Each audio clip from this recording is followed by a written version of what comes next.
ভবানীপুরে returning officer বদল, ভোটের আগে ৭৩ রিটার্নিং অফিসার বদলি। ভবানীপুর সহ ৭৩ কেন্দ্রে নতুন রিটার্নিং অফিসার। একসাথে এত রিটার্নিং অফিসার বদলি নজিরবিহীন। আজ বিকেলের মধ্যে নতুনদের দায়িত্ব নিতে নির্দেশ।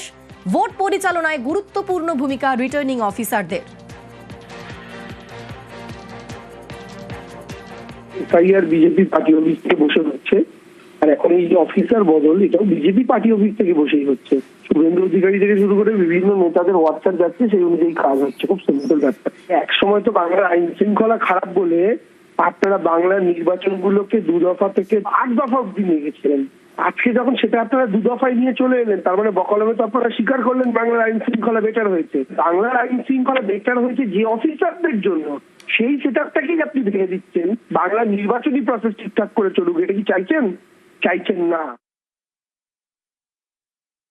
কমিশন কি করছেন সেটা নির্বাচন কমিশনের বিষয়, আমরা এর মধ্যে ঢুকবো না। কিন্তু এই রাজ্যে তৃণমূল এবং প্রশাসন যে মিলেমিশে একাকার, এই রাজ্যে ওই জন্য সমস্ত দুর্নীতিকে প্রশাসনিক স্তরে আড়াল করা হয়, আর প্রশাসনিক দুর্নীতিকে রাজনৈতিকভাবে ক্ষমতায়ন করা হয়েছে এতদিন।